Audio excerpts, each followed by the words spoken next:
Alors bonjour, bienvenue dans ce webinaire consacré à l'ICEN Brest et à l'ICEN Caen. On est dans une journée porte ouverte virtuelle consacrée à ces deux établissements de l'ICEN dans l'ouest de la France. On va parler pendant une petite demi-heure du cycle informatique et réseau, qui est un des 6 cycles post-bac disponibles à l'ICEN Ouest et qui est donc présent sur le site de Caen et sur le site de Brest. Pour en parler avec nous avons la chance d'avoir deux étudiants et deux responsables du cycle. Tout d'abord, Antoine Bouillet, qui est responsable du cycle informatique et réseau sur le site de ICEN Caen. Bonjour Antoine. Bonjour. Nous avons également Thierry Lepors, responsable du cycle informatique et réseau à Brest. Bonjour. Bonjour Thierry. On a également Enzo. Bonjour à tous. Étudiant en troisième année, cycle informatique et réseau, et Maël, qui est également étudiant en troisième année du cycle informatique et réseau.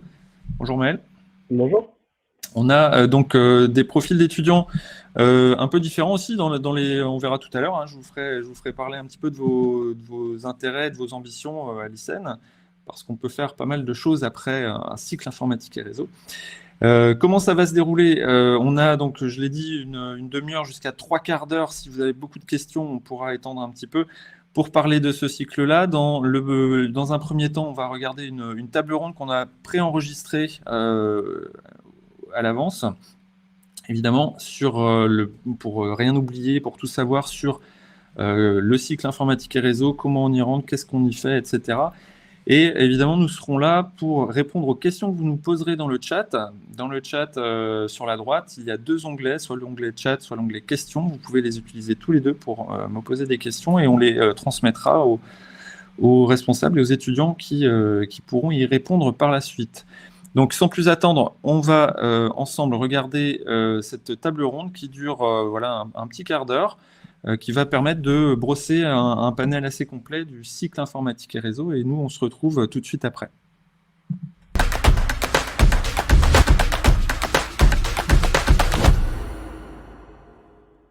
Bonjour à toutes et à tous, bienvenue sur cette table ronde. Nous allons parler pendant quelques minutes, entre 10 minutes et un quart d'heure, du cycle informatique et réseau à l'ICEN Ouest. Pour ce faire, j'accueille Emmanuel Druon qui est en distanciel avec nous. Emmanuel Druon qui est responsable du site de ICEN Nantes. Bonjour Emmanuel. Bonjour. On a avec nous également en plateau Monsieur Thibaut Napoléon, enseignant-chercheur, responsable du domaine professionnel technologie médicale et de santé, avec qui on va parler des débouchés. Qu'est-ce qu'on fait après un cycle informatique et réseau? Bonjour. Et pour commencer tout de suite, on va s'intéresser au cycle informatique et réseau. Qu'est-ce que c'est avec Monsieur Aron, qui est le responsable du cycle informatique et réseau sur les 4 campus de l'ICEN Ouest. Bonjour. Donc le cycle informatique et réseau, c'est un cursus qui s'intègre dans le cursus d'ingénieur ISEN, donc il y a un cursus sur 5 années. Et les élèves, quand ils intègrent le cursus ISEN, pendant leurs 3 premières années de formation, ont 6 cursus possibles, dont l'un est le cycle informatique et réseau. Donc pendant les 3 premières années de leur formation, Bac plus 1, Bac plus 2, Bac plus 3, ils suivent ce cursus dans lequel ils vont creuser un peu tous les aspects techniques et en informatique, mais pas seulement, ils font aussi des enseignements communs à tous les cursus ISEN, que sont des enseignements en mathématiques, physique, sciences de l'ingénieur, anglais, et puis une formation humaine et sociale. D'accord. Donc par exemple, sur ISEN, sur le site de Nantes, qu'est-ce que c'est les mêmes matières, c'est les mêmes cours qui sont présentés qu'à Brest, à Caen et à Rennes? Alors tous les enseignements sont identiques sur nos 4 campus. On a aussi, on fait des partages d'enseignants où on a des enseignants qui sont à la fois à Rennes, à la fois à Nantes par exemple, ou à la fois à Caen et à la fois à Brest. Les volumes horaires ainsi que les programmes sont identiques sur nos 4 sites. D'accord. Alors les programmes justement, est-ce que Emmanuel Druon, il est possible d'avoir un petit aperçu de ce qu'on fait concrètement en CIR? Voilà, je suis en terminale aujourd'hui. Qu'est-ce que je vais apprendre durant mes 3 premières années d'études en cycle informatique et réseau? Peut-être avant de parler plus précisément de programme, je pense qu'il faut bien comprendre l'esprit du cycle informatique et réseau tel qu'il a été créé il y a maintenant un peu plus de 10 ans. Donc le constat à l'époque, hein, c'était que beaucoup de nos jeunes arrivaient donc en études supérieures avec la volonté de développer leurs compétences en informatique, donc des passionnés en informatique, pas forcément donc des gens avec des compétences avérées à la sortie du lycée, hein. Je pense que ça c'est important, on y reviendra tout à l'heure, mais des gens voilà, qui voulaient en découdre avec l'informatique sans devoir attendre 2 ans, 3 ans, comme on le fait, comme on le faisait habituellement donc, dans une école d'ingénieur. Donc l'idée, c'était de changer un petit peu donc, le cadre strict hein, d'une école d'ingénieur avec prépa et avec la partie donc, maths sup, maths spé, sur lequel je fais très peu d'informatique, et de pouvoir consacrer dès la première année post-bac du temps non négligeable à faire des choses autour de l'informatique.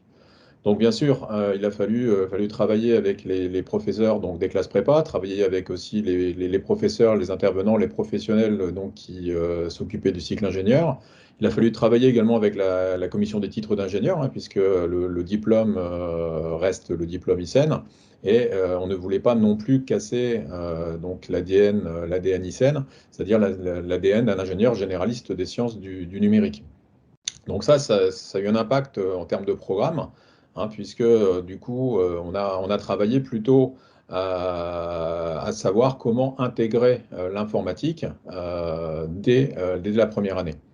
Donc on s'est penché avec les différents intervenants sur les programmes. On a étalé la voilure en maths, en physique, en SI sur 3 ans. On a également enlevé un petit peu de voilure hein, sur le contenu des programmes.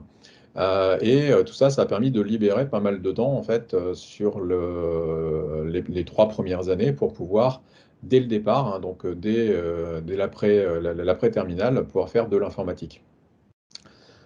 Donc, qu'est-ce qu'on y fait maintenant concrètement? Alors, l'idée, pour beaucoup de lycéens, l'idée de l'informatique, c'est généralement du développement, hein. Donc, du développement, typiquement aussi du développement web, hein. Aujourd'hui, on est beaucoup sur de la technologie autour du web. Mais pas que. C'est-à-dire que quelqu'un qui vient nous rejoindre sur un des sites ICN Increa West, eh bien, dans le cycle informatique et réseau, il va faire bien évidemment du développement. Donc, on va travailler avec lui sur les aspects algorithmiques.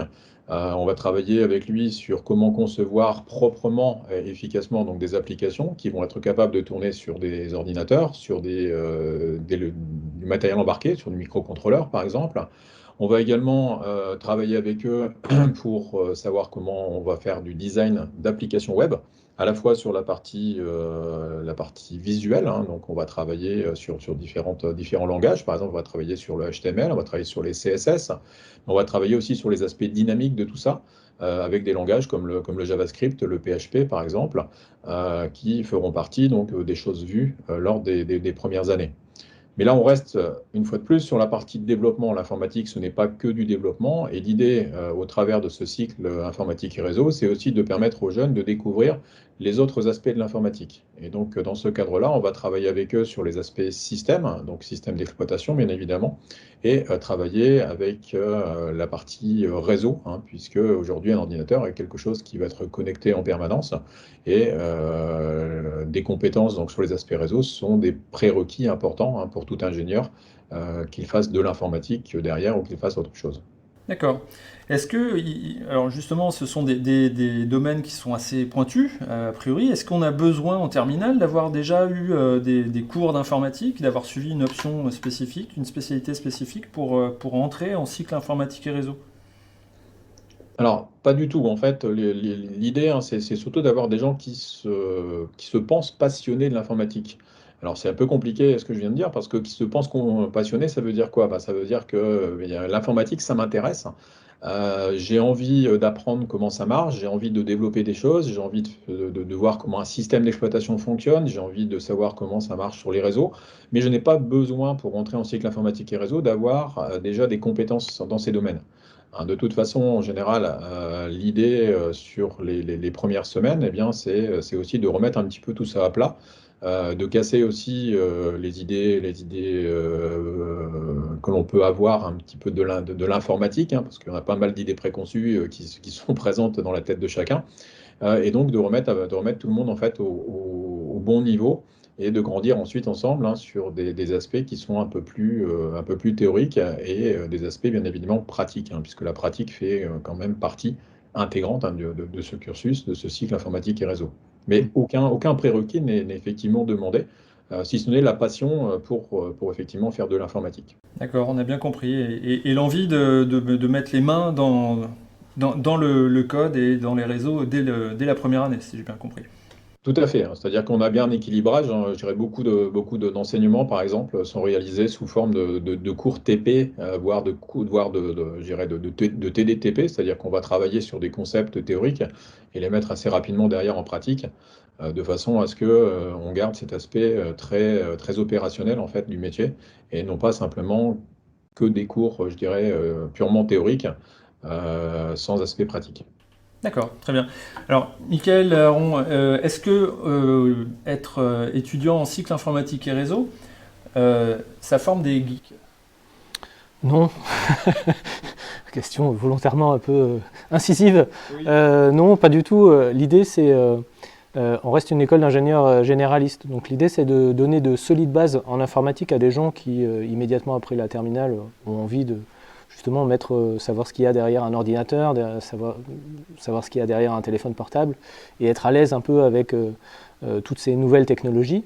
Et ensuite, c'est d'aller appliquer ces compétences-là dans ce qu'on appelle, nous, à l'école, des domaines professionnels qui sont vus lors des années 4 et 5 du cycle ingénieur, et d'aller appliquer ces compétences en informatique. Alors ça peut être pour des domaines professionnels qui sont vraiment liés très fortement à l'informatique, comme du big data, de la cybersécurité, du développement logiciel ou du développement d'applications mobiles.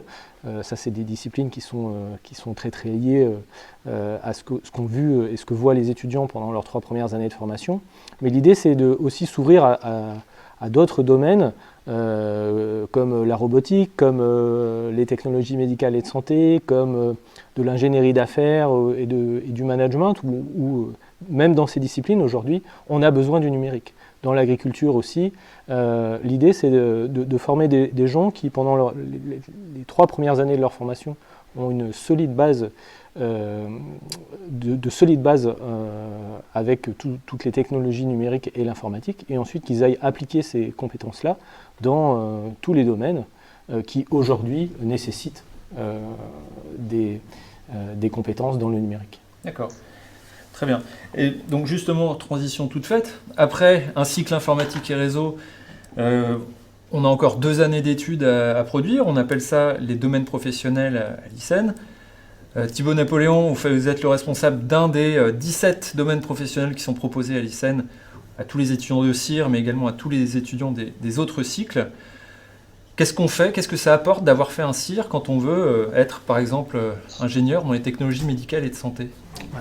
On va dire que l'avantage, c'est peut-être d'avoir une très bonne connaissance des domaines de l'informatique et du numérique. Alors, c'est vrai que n'importe quel cycle post-bac peut permettre d'atteindre un domaine professionnel comme les technologies médicales et de santé, mais c'est vrai qu'en ayant choisi CIR, on a peut-être plus de connaissances pour appliquer son savoir-faire dans les technologies médicales pour faire de l'intelligence artificielle, pour aller appliquer ça au traitement d'images, à la vision, à plein de domaines qui sont toujours du numérique, toujours en lien avec l'informatique, mais sur des choses qui n'ont pas été vues dans les premières années, dans les 3 premières années, parce que d'un niveau beaucoup plus élevé et qui nécessite d'avoir un savoir-faire plus complet. D'accord. Donc on a des profils qui sont très à l'aise avec l'informatique d'une manière générale, l'informatique et les réseaux, et qui peuvent donc se concentrer, c'est ça, sur les autres, sur d'autres aspects de l'ingénierie. Tout à fait. L'idée, c'est vraiment de se dire, j'ai fait de l'informatique pendant 3 ans, enfin principalement dans le cycle informatique et réseau. J'ai envie de découvrir d'autres choses, d'appliquer mon savoir-faire sur d'autres domaines, comme les technologies médicales et de santé, dans lesquelles il y a beaucoup d'autres choses, il y a beaucoup de médecine, de médical. Donc on va vraiment venir appliquer son savoir-faire dans des domaines particuliers, tels que par exemple les technologies médicales et de santé, mais ça pourrait être aussi la robotique, par exemple.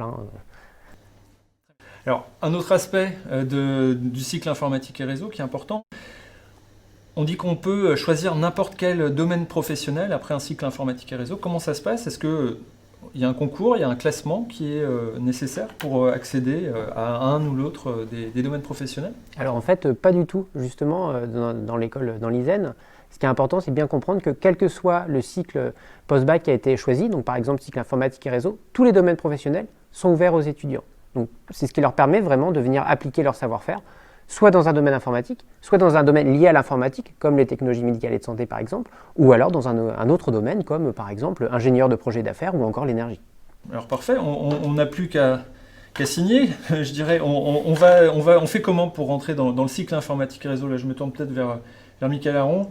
On a un concours, on a une inscription à faire quand on est lycéen. Comment ça se passe? Alors pour intégrer le cycle informatique et réseau de l'ISEN, c'est le même processus que pour tous les autres cycles. C'est via la plateforme Parcoursup.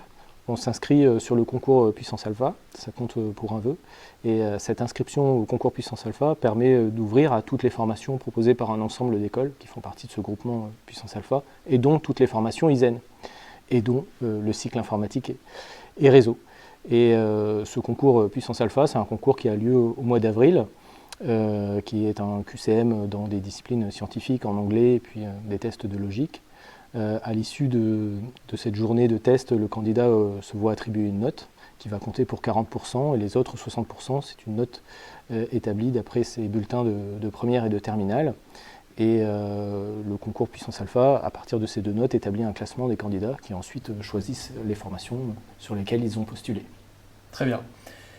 Écoutez, on va s'en tenir là aujourd'hui. Merci messieurs. J'espère que vous en avez appris un petit peu plus sur le cycle informatique et réseau. Si vous voulez creuser sur ces thématiques-là, je vous invite à consulter la chaîne YouTube ISEN Ouest, sur laquelle vous pourrez retrouver les témoignages des étudiants. Merci à tout le monde. À bientôt.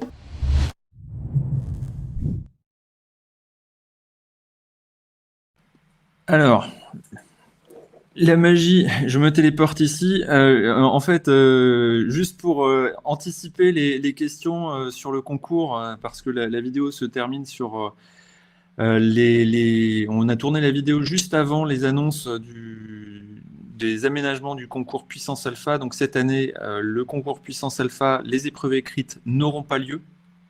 Les épreuves écrites qui comptaient pour 40% de la note, comme indiqué dans la vidéo, sont remplacées par une étude de dossier qui sera faite par les équipes de l'ISEN. Donc 60% de la note, ce sera une étude de dossier générale faite par l'équipe de Puissance Alpha, et les 40 autres pourcents seront dédiés à une étude, seront établis avec une étude des équipes de l'ISEN. Votre dossier scolaire sera noté différemment en fonction de vos choix. Par exemple, si vous avez choisi le cycle généraliste des sciences de l'ingénieur, votre dossier ne sera pas noté de la même manière que si vous avez choisi le cycle informatique et réseau qui nous intéresse aujourd'hui. Alors, si vous avez d'autres questions, n'hésitez pas à les poser dans le chat, on y répondra. On a deux questions. Alors, je vais peut-être me tourner vers Antoine Bouillet sur cette idée de Martin qui pose la question, est-ce qu'on peut dire que ce parcours est plus simple que la prépa classique? Est-ce que c'est une question de simplicité? Alors, je ne suis pas sûr que la question soit en termes de simplicité. Ça reste une prépa, ça reste une formation d'ingénieur. Il y a quand même du travail, et le travail personnel va être important et il va être nécessaire de fournir du travail. Par contre, dire que le parcours est plus sécurisé, ça certainement. Il n'y a pas l'inconnu de savoir quel est le concours que l'on va pouvoir avoir au bout de 2 années de prépa.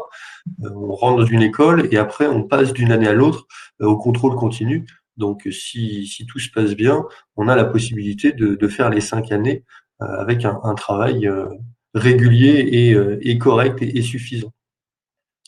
Donc plutôt que de parler de simplicité, je parlerai plutôt de parcours sécurisé où effectivement on a la possibilité de faire les 5 années par rapport à ce que l'on avait choisi soit au départ, soit même de changer avec les domaines professionnels que l'on peut choisir au bout des 3 années, éventuellement bifurquer un petit peu par rapport à ce qu'on avait pensé au moment de la terminale.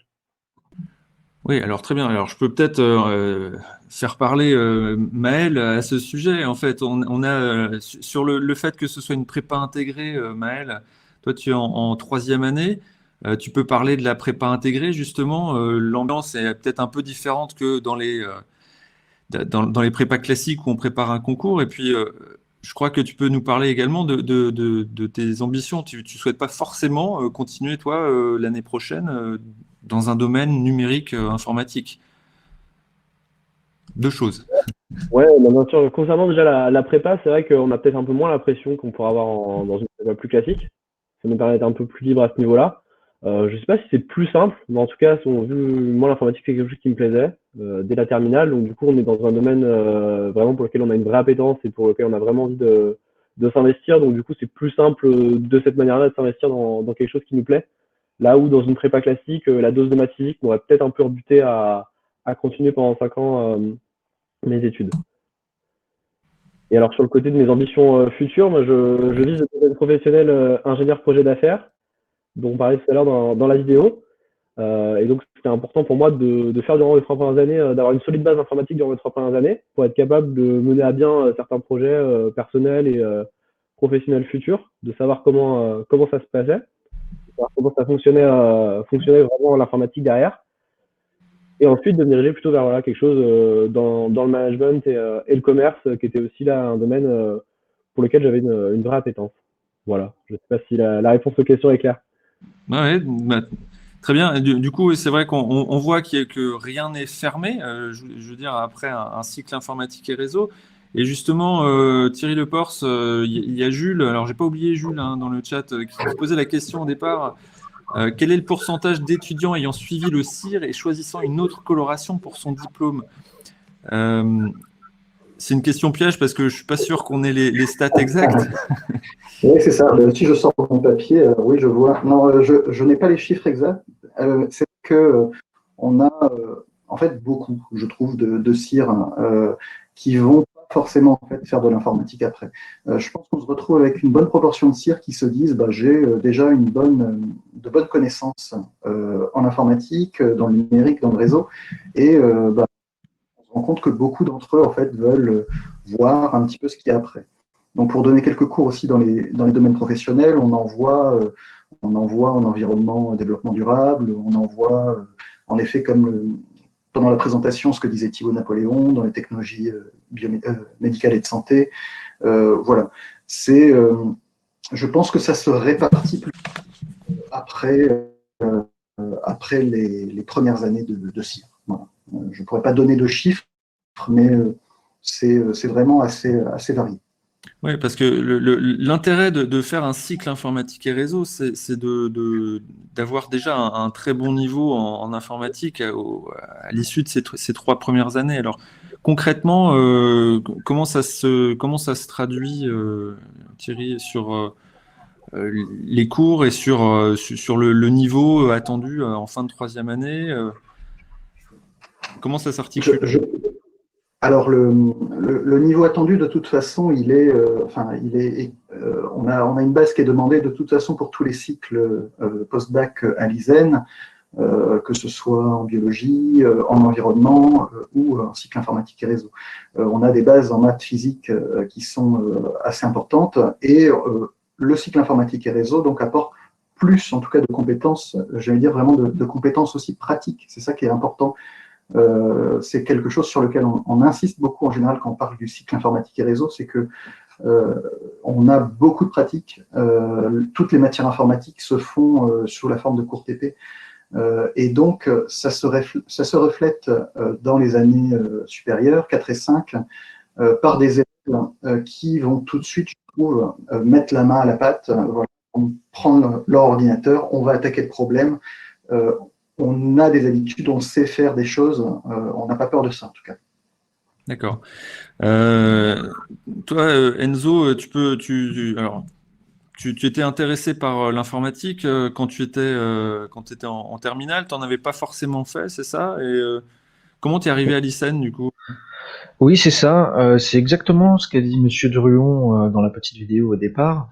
J'avais une impétence pour l'informatique. Maintenant, j'y connaissais rien techniquement parlant, précisément. Et donc, j'ai voulu aller directement à l'ISEN pour être directement mettre les mains dans le cambouis, si je puis dire. Faire des sciences, bien sûr.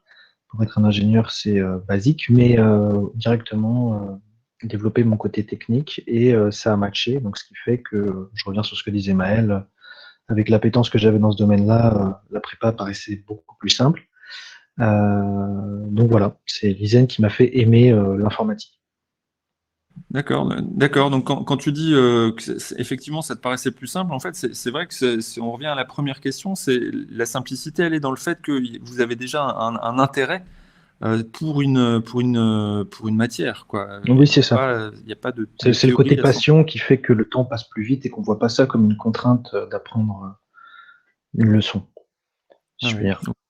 Et donc, toi, tu souhaites, alors autant Maël avait évoqué la possibilité pour lui l'an prochain d'aller plus vers du management, de la gestion de projet. Toi, quel est ton projet? Parce que après ces 3 premières années de cycle informatique et réseau, vous avez le choix entre 17 domaines professionnels. Ça va de l'énergie, robotique, management, cybersécurité. Toi, tu te vois plutôt dans quel type de secteur? Moi, je me vois plus orienté vers de l'informatique pure, donc que ça soit du développement logiciel, de la big data ou de la cybersécurité. Maintenant, j'ai pas de choix précis pour l'instant. Il faut que je me renseigne et les équipes de l'ISEN sont là pour ça, hein. Va falloir en discuter. Et les projets, au fur et à mesure de l'année qu'on a en troisième année, vont peut-être m'axer vers un domaine professionnel qui m'intéresse plus qu'un autre. Ouais. Très bien. Alors, j'ai une question de Axel, alors de Véronique peut-être au préalable, qui demande si on peut intégrer l'ISEN après un DUT informatique ou une formation ingénieur, pour une formation ingénieur en statut étudiant ou apprenti. Euh, qui veut répondre? Sinon je me lance. Thierry, je vois que tu souris. Ouais, c'est toujours un petit peu. Après, tu peux, si tu veux, vas-y, hein, j'ai pas non plus forcément les informations sur exactement les passages. La voie privilégiée, c'est quand même Parcoursup après la terminale. On fait des études sur dossier après coup. Je pense aussi au fait que là, on parle de DUT informatique. Je pense qu'on peut mettre aussi en avant la partie apprentissage aussi qu'on a à l'ISEN. Donc, on a des accords avec des BTS prépa. Donc des élèves en BTS qui suivent des cours en plus de l'ISEN pour nous rejoindre à un niveau après Bac+3 et poursuivre une formation en apprentissage. Donc je ne sais pas si ça répond en partie au moins à la question qui a été posée. Pour le DUT, je pense que ce sera plus compliqué. Enfin, il va falloir voir par dossier à côté. Voilà. Alors, je rappelle les BTS prépa dont il est question. Il y en a un à la Croix-Rouge, au lycée de la Croix-Rouge à Brest, et un à Jeanne d'Arc à Vitré. Voilà, c'est juste pour les 2 BTS prépa qui sont partenaires de l'ISEN. Les DUT informatique, effectivement, c'est un dossier à rendre. Donc, c'est une voie assez marginale, mais elle est présente hein, quand même voilà, dans la brochure. Vous allez à la dernière page, il y a ce qu'on appelle les admissions parallèles, parce que vous intégrez donc en troisième année soit de cycle, soit sous statut étudiant, soit sous statut apprenti. Donc, c'est possible, mais c'est pas du tout la voie majoritaire. On a une question de Axel qui demande quel est le profil des lycéens admis dans votre école, moyenne des notes scientifiques et spécialité en terminale. Alors on peut lui dire qu'on est à 19,5 de moyenne générale pour rentrer, hein, c'est ça? Est-ce que Thierry... Ouais, je sais pas, je peux continuer à parler là-dessus. On a des élèves, alors je vais dire, de niveau un petit peu divers, mais on va avoir quand même en général plutôt des élèves qui vont avoir quand même des mentions. Voilà. L'idéal pour entrer à l'école, c'est d'avoir quand même une mention. Ouais. J'ai eu les chiffres de cette année. Les étudiants ont en moyenne 14 de moyenne au baccalauréat quand ils rentrent. Ça veut dire effectivement qu'il y en a qui ont 19,5. Ça veut dire qu'il y en a qui ont 10. Voilà. Donc il y a effectivement cette courbe. Donc, faut pas ni avoir peur, ni de postuler. Il n'y a pas besoin d'être forcément un crack pour pouvoir réussir au concours d'entrée. On a une question de Mathis. Je vais peut-être me tourner vers Antoine Bouillet. Mathis qui demande si il a choisi l'option NSI. Est-ce que c'est un plus pour lui?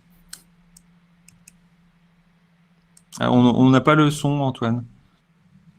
Excusez-moi. Donc c'est un plus dans le sens où effectivement il connaît déjà un peu l'informatique, il sait que ça lui plaît, il a déjà des bases en informatique. Dans ce sens-là, ça a tout son sens de continuer dans cette lancée, de continuer sur le parcours du CIR. Après, évidemment, au niveau de l'examen du dossier, il suffit pas d'avoir fait NSI si l'ensemble des notes sont catastrophiques, mais avec un dossier correct ou dossier équivalent à une autre spécialité, effectivement, ça permet tout à fait de nous rejoindre pour le cursus des CIR. Donc, en général, on préconise cette année d'avoir, en plus d'une option, d'une spécialité scientifique, donc comme par exemple NSI ou physique ou sciences de l'ingénieur, des mathématiques en terminale, donc soit avec la spécialité mathématiques, soit sinon avec des maths complémentaires pour quand même garder un peu de mathématiques et de physique, puisqu'il y a un certain nombre d'enseignements pendant les 2 années de prépa en mathématiques et physique. Donc NSI, oui. Après, ça dépend de ce qu'il y a aussi à côté, avoir un peu de mathématiques pour pouvoir suivre l'an prochain. Oui, très bien. Et on a justement à l'ICEN, le N de ICEN, c'est numérique. Donc on considère que tous les cycles font du numérique. Qu'est-ce qu'on apprend? Enfin, ça a été dit d'une autre manière peut-être dans la vidéo, mais qu'est-ce qu'on apprend? C'est quoi le numérique en fait en cycle informatique et réseau? C'est uniquement du code? Antoine, Alors, pas du tout, hein. Comme ça a été dit, il y a vraiment trois grosses parties. Il va y avoir la partie code, effectivement, apprendre à coder, apprendre un certain nombre d'algorithmes, de structures de données qui vont nous permettre de manipuler des informations numériques. Et puis, il va y avoir aussi tout ce qui va être système et réseau, savoir comment fonctionne un ordinateur ou un téléphone portable ou un système embarqué, et puis comment est-ce qu'au niveau du réseau, on va être capable de connecter tout ça. Donc il y a vraiment ces 3 aspects, il n'y a pas que la partie développement qui est enseignée.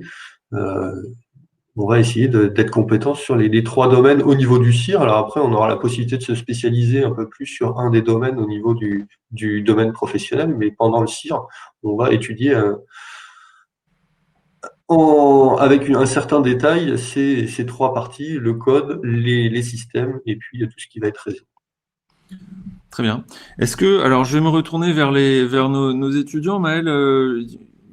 Est-ce qu'on aurait pu avoir rapidement une idée de l'ambiance qu'il y a à l'école en cycle informatique et réseau? Comment ça se passe au quotidien? Vous avez aussi des activités de club, d'associations à côté? Comment ça se passe au quotidien sur le campus? Eh bien, ça se passe plutôt bien. J'étais très agréablement surpris de l'ambiance de promo qu'on a réussi à créer ces 2-3 dernières années, ces 2 ans et demi. Vraiment, il y a une promo qui est hyper soudée, qui est pas que là pour le travail. Il y a vraiment une vraie vie de promo qui existe. Et au-delà de ça, l'école, c'est pas que les cours, il y a toutes les activités en plus, en dehors des cours, notamment voilà, les clubs et les associations. Donc cette année, le lancement il est un peu plus compliqué encore avec la crise sanitaire, mais on arrive quand même à faire pas mal de choses et du coup à ne pas tout le temps être dans les cours et à monter d'autres projets en plus à côté, ce qui me permet de développer d'autres compétences que les compétences purement informatiques. Très bien. Est-ce que, alors, il n'y a pas beaucoup de questions dans le chat. Nos spectateurs sont un peu timides ce matin. Alors, si on n'a pas de questions, je vais voir si je vais faire un tour de table éventuellement si on a oublié des choses selon vous. Si vous voulez appuyer sur un point particulier, est-ce que Thierry Leport, il y a une possibilité d'avoir un profil qu'est-ce qu'on a intérêt à quoi on a intérêt à s'intéresser avant d'arriver en cycle informatique et réseau? Est-ce qu'il y a un On profil va type? dire un profil type, un intérêt tout simplement pour l'informatique, hein. C'est ce qui ressort un petit peu de partout, de tous les messages là qu'on a pu donner jusqu'à présent. Voilà, c'est principalement de l'intérêt pour l'informatique et puis pour les sciences en général.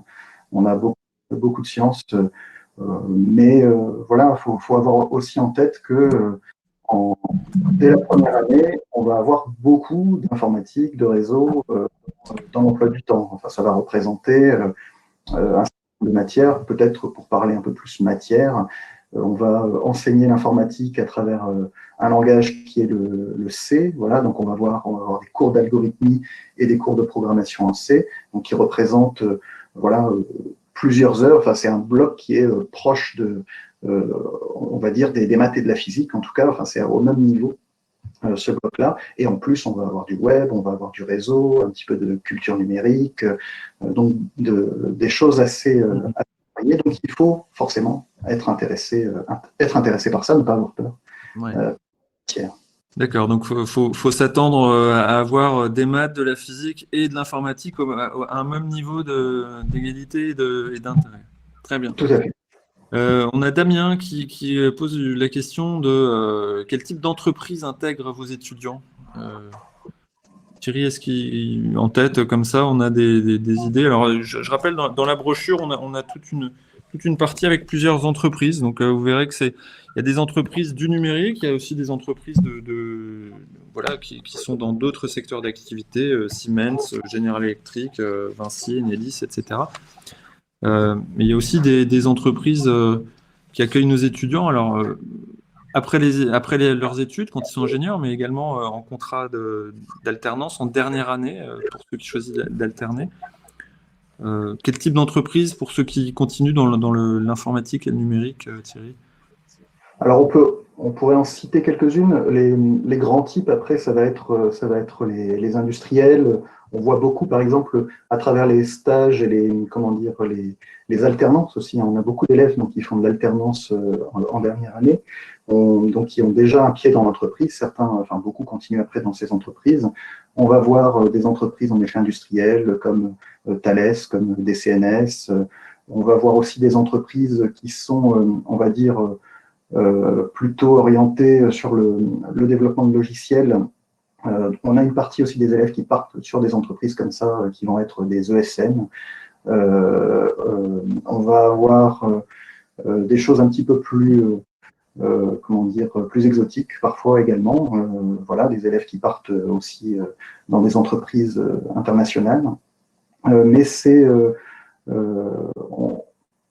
après, c'est vrai aussi, je pense, pour tous les élèves qui trouvent du travail après l'ISEN, beaucoup en fait vont avoir une partie d'informatique, en tout cas dans leur métier. Donc, je pense que les élèves, en tout cas, qui ont fait le CIR, sont bien armés, j'aime dire, pour le travail qu'ils rencontrent derrière. C'est vrai que le développement, alors quand on discute avec les anciens ou les nouveaux ingénieurs ICEN, on s'aperçoit que beaucoup sont, même s'ils n'ont pas fait le cycle informatique et réseau, sont amenés à coder. Donc c'est vrai qu'avoir fait le cycle informatique et réseau, ça permet d'avoir voilà, ce background déjà et d'être à l'aise avec ça pour se concentrer sur d'autres choses. Alors, il nous reste quelques minutes. On a deux questions, une de la part de Romain. Combien y a-t-il d'étudiants dans une promotion CIR informatique? C'est assez simple à répondre, hein, Thierry. Oui, bah après, comment dire, la barre normalement est fixée, enfin, ça va dépendre après des établissements, mais on a deux barres peut-être qui sont importantes. Nous, la classe, normalement, on ne va pas au-dessus de 36, si je ne dis pas de bêtises. Et on a aussi une autre barre qui est importante, c'est une barre à 24. Nous, c'est la barre à partir de laquelle on peut avoir 2 enseignants en informatique pendant les cours. C'est-à-dire, comme on fait du TP, un groupe de 30, ce qui est le cas par exemple cette année à Brest, on se retrouve avec 30 élèves. comme ça représente beaucoup d'étudiants, enfin on trouve en tout cas en TP, on a 2 enseignants, par exemple, en algorithmie, programmation C, pour les TP. Voilà, ce qui permet de faire donc des petits groupes. Antoine Bouillet, sur Caen, vous êtes sur des promotions réduites également. Je crois que l'an prochain, à Caen, vous accueillez 24 élèves, c'est ça? Oui, voilà, on a fixé pour l'instant des promotions de 24 sur Caen, en CIR ou sur les autres cursus. Donc ça permet d'avoir des groupes assez à taille humaine et de bien se connaître entre eux, étudiants et même relations professeurs-élèves. Alors justement, Antoine, on a une dernière question parce qu'après on va devoir rendre l'antenne. On a une autre conférence qui suit à 45. Axel qui demande quelle est la proportion des TP du travail en groupe. Donc il est en terminale, je suppose. À quoi il doit s'attendre? Les TP sont très importants. Alors je parle pour la partie informatique, un peu moins en maths et en physique, forcément. Mais en informatique, la proportion des TP est vraiment importante. Les cours se font vraiment en deux parties. Une première partie de présentation théorique et puis après application assez rapidement du contenu. Donc il n'y a pas vraiment de cours et de TP sur des créneaux horaires différents. Souvent sur le même créneau, il y a une partie cours et puis après une partie d'application. Chacun a sa machine et donc on passe régulièrement de l'un à l'autre par rapport à ça. Le travail en groupe, ça dépend. Ça dépend des matières, ça dépend de ce que l'on a à faire. De toute façon, en fin d'année, il y a un projet qui se fait en groupe de 15 jours pleins. Donc là où c'est vraiment un travail de groupe. Après, au niveau des TP, de petits projets, il peut y avoir aussi du travail de groupe. Cette année, c'est un peu plus compliqué avec tout ce qui est contraintes sanitaires, mais effectivement, le travail de groupe est aussi fait partie de l'intérêt de ces petites promos et donc de travailler à plusieurs et de progresser ensemble. Est-ce que tu veux que je parle des stages rapidement? Donc, par rapport aux stages, en cycle CIR, comme pour les autres cycles de l'ICEN, il y a un premier stage associatif de 15 jours en fin de première année, et puis après un stage ouvrier d'1 mois en fin de deuxième année, pour découvrir un petit peu le monde de l'entreprise sans avoir forcément de connaissances particulières. Et puis après, par contre, en fin de quatrième et de cinquième année, il y aura 2 stages un peu plus conséquents, un de 4 mois en fin de quatrième année, où on va commencer à pouvoir faire des choses un peu plus intéressantes, puis un stage de fin d'études en dernière année, ou alors une alternance en dernière année. Sachant qu'il y a énormément d'élèves aujourd'hui qui choisissent l'alternance en dernière année, et donc qui font leur stage au fur et à mesure un petit peu de l'année. Est-ce que c'est bon pour toi, Vincent? Ton micro est coupé, hein, Vincent. Pardon. Alors oui, effectivement, et je voulais rajouter en fait le fait qu'on aura avec nous sur le webinaire de midi le responsable des stages ICEN Ouest. Donc c'est la conférence de midi, elle est dédiée au site de Brest, mais on aura avec nous le responsable pour l'ensemble des ICEN de l'Ouest pour les stages. Donc si Romain, vous souhaitez en savoir un peu plus sur les stages en détail, vous pourrez poser la question. Il s'appelle Christophe Vigneault, donc au webinaire de midi. Aujourd'hui, vous pourrez poser toutes ces questions. Écoutez, on va s'en tenir là pour aujourd'hui. Merci, messieurs, d'avoir pris le temps de répondre aux questions. Merci aux spectateurs également d'avoir participé, d'avoir été actifs dans le chat. J'espère qu'on a répondu à toutes les questions. Je vais également, donc là, on va enchaîner sur un autre webinaire si vous souhaitez avoir des informations sur le cycle généraliste. Voilà, ça se passe sur la page des portes ouvertes ICEN Brest et ICEN Caen. Donc vous pouvez vous y inscrire, on se retrouve d'ici un petit quart d'heure. Je vais également vous mettre dans le chat dans quelques instants les numéros de téléphone qui vont vous permettre d'appeler éventuellement le responsable que vous souhaitez au téléphone aujourd'hui. Ils sont tous disponibles pour répondre à vos questions. Donc voilà, je vais vous glisser les numéros de téléphone dans le chat. Sur ce, je vous souhaite une excellente fin de journée. À bientôt. Merci beaucoup. Au revoir. Alors, je vais vous glisser ici les deux numéros de téléphone.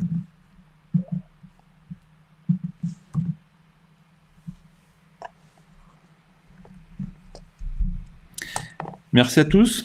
Au revoir.